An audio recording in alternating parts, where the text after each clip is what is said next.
Esta historia no es para cualquiera. Lo que les voy a contar hoy, bueno, no hay otra manera de decirlo. Es la cruel realidad de hasta dónde puede llegar la maldad humana. Una chica de 17 años que vivió el peor de los infiernos.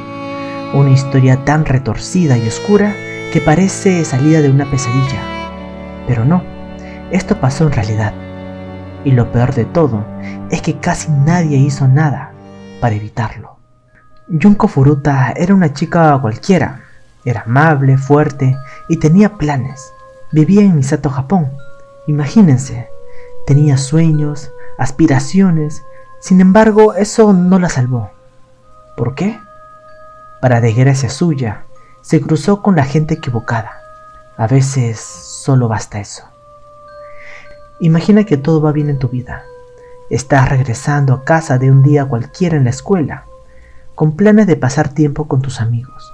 Pero de repente, todo eso se desvanece en un instante. Eso fue lo que pasó para Junko Furuta, el 25 de noviembre de 1988. Era un día nublado, pero no había nada que le hiciera sospechar que sería el último día de su libertad. A medida que caminaba por las calles de Misato, Japón, se encontró con un grupo de chicos que la miraban en una manera inquietante. Miroshi Miyano, el líder de la pandilla, había estado buscando a alguien. Era conocido en la escuela por su comportamiento problemático y tenía una reputación de ser un chico peligroso. Pero Junko no lo sabía.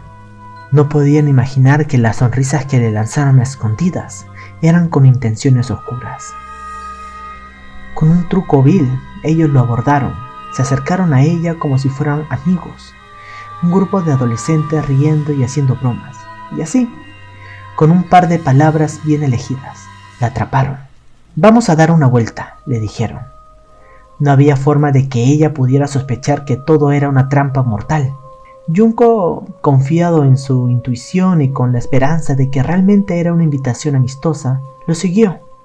Pero pronto se dio cuenta de que algo estaba terriblemente mal. En un giro de los acontecimientos que se siente sacado de una película de terror, los condujeron a una casa vacía, un lugar que había estado abandonado y que en ese momento se convertiría en su prisión. Lo que ocurrió a continuación es difícil de imaginar. Una vez que estuvieron dentro, Junko se dio cuenta de que estaba atrapada. Las risas se convirtieron en burlas y el ambiente se volvió hostil. Los chicos que antes parecían inofensivos ahora revelaban sus verdaderos rostros. Criaturas sedientas de poder y control. La hicieron sentir vulnerable, completamente despojada de su seguridad.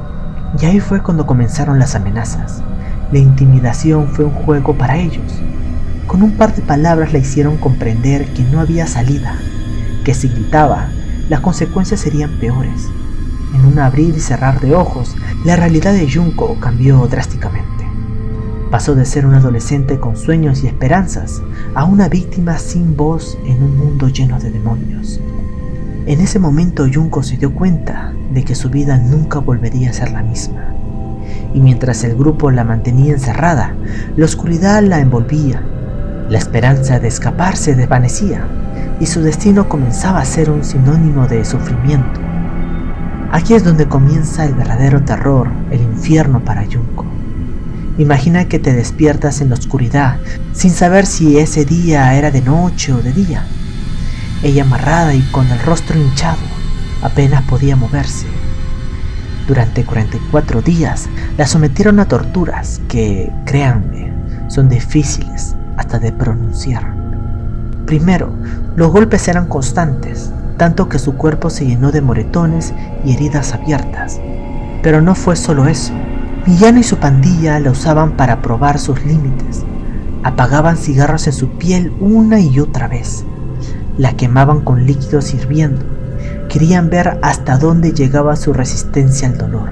Para ellos no era suficiente. Quería destruirla por completo. Junko tenía que soportar golpes en el rostro y en el cuerpo, hasta en el punto de quedar irreconocible. ¿Pueden imaginar eso? Ser tratada como un objeto, un juguete roto que poco a poco iba perdiendo cualquier rastro de humanidad. y cada vez que la miraban buscaban nuevas formas de hacerla sufrir. La dejaban sin comida por días, obligándola a beber sus propias orinas para sobrevivir. A este nivel de crueldad llegaron. Junko perdió tanto peso y estaba tan débil que apenas podía mantenerse en pie. Y aún así, ellos continuaban. Rompieron sus huesos, especialmente sus piernas, para que no pudieran moverse ni escapar. Uno pensaría que ya no había más formas de hacer daño, ¿cierto?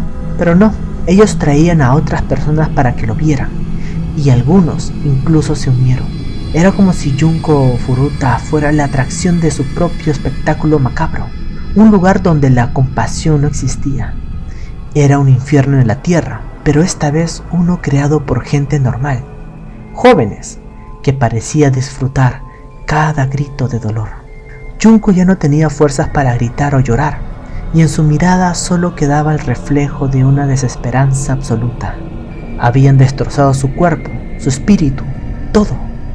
Llegaron a extremos tan bajos como obligarla a estar en condiciones insaludables, rodeada de su propia sangre y sus heridas infectadas. Día tras día sus captores encontraban nuevas maneras de lastimarla, de hacer que cada minuto fuera un castigo. Era como si su único propósito fuera verla desaparecer, pero no sin antes hacerla sufrir tanto que nadie pudiera siquiera imaginar la magnitud de su dolor. Junko Furuta no solo fue secuestrada, fue transformada en el blanco de una maldad que no tenía nombre. Después de 44 días de un sufrimiento inimaginable, Junko Furuta estaba al borde de la muerte. Su cuerpo había sido brutalizado y su espíritu había sido casi aplastado. Pero la historia no termina ahí. La brutalidad de sus captores había dejado marcas indelebles, pero el horror que desataría aún estaba por verse. A medida que los días pasan, esos monstruos comenzaron a perder el interés. Junko había dejado de ser un juego, una atracción, para convertirse en un estorbo. En su mente su lucha por sobrevivir se tornaba cada vez más desesperada. A medida que su cuerpo colapsaba, sus torturadores tomaron una decisión macabra. El 4 de enero de 1989, Junko fue asesinada. Las circunstancias de su muerte son tan desgarradoras como el resto de la historia. La golpearon y le dieron la paliza final, hasta que su cuerpo, ya quebrantado, no pudo más. La dejaron tirada, como si fuera un desecho. ¿Y qué hicieron luego?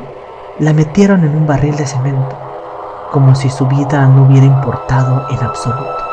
Pero la verdad es que la maldad no se esconde para siempre. El horror de su muerte no quedó en silencio.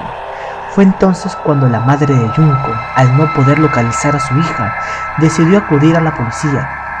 La búsqueda se intensificó y después de un tiempo, sus captores, asustados por la posibilidad de ser atrapados, decidieron deshacerse de los restos de su víctima.